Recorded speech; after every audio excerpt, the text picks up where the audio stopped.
दोस्तों 48 घंटों के अंदर बिहार विधानसभा चुनाव की तारीखों का ऐलान हो सकता है, जिसे लेकर चुनाव आयोग अपनी तैयारियों को अंतिम रूप देने में लगा है। इसी कड़ी में आयोग ने पटना के ताज होटल में सभी राजनीतिक दलों के साथ बैठक बुलाई, जिसमें चुनावी तैयारियों को लेकर चर्चा की गई और कई राजनीतिक दलों ने अपनी राय दी। तो और क्या कुछ हुआ इस मीटिंग में, जानने के लिए देखिए ये रिपोर्ट।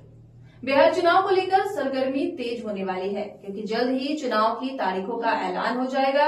चुनाव आयोग 2 दिन के लिए बिहार दौरे पर है, जिस दौरान वो सभी राजनीतिक दलों के साथ बैठक करेगा। आज मुख्य चुनाव आयुक्त ज्ञानेश कुमार की अध्यक्षता में पहली बैठक हुई, जिस दौरान बीजेपी प्रदेश अध्यक्ष दिलीप जायसवाल ने चुनाव आयोग से 2 मांगे की है, जिसमें पहली है 2 फेज में चुनाव कराने की मांग और दूसरी है चुनाव की घोषणा के 28 दिन बाद चुनाव कराने की मांग। बीजेपी की इस मांग को लेकर कयास लगाए जा रहे हैं कि एनडीए को चुनाव में हार का डर सता रहा है, इसलिए उसे प्रचार के लिए और वक्त चाहिए। तो वहीं जेडीयू ने आयोग से चुनाव 1 फेज में कराने की मांग की है।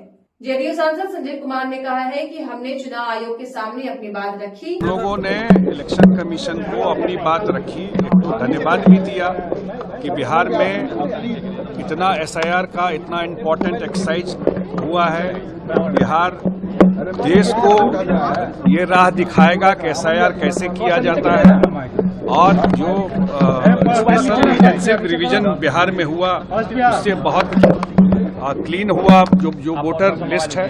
दूसरा, हम लोगों ने आग्रह किया है कि बिहार में 1 फेज में चुनाव, बिहार में लॉ एंड ऑर्डर नक्सल कोई इशू नहीं है।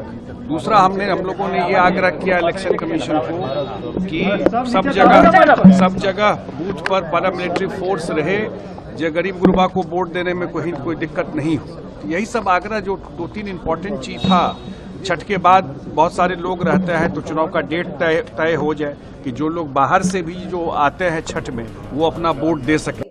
बता दें कि चुनाव आयोग की इस बैठक में बीजेपी, कांग्रेस, आरजेडी और जेडीयू के तमाम नेता शामिल हुए। चुनाव आयोग की इस बैठक के बाद अनुमान लगाया जा रहा है कि अगले हफ्ते चुनाव की तारीखों का ऐलान हो सकता है। देखते रहिए कैंडी न्यूज।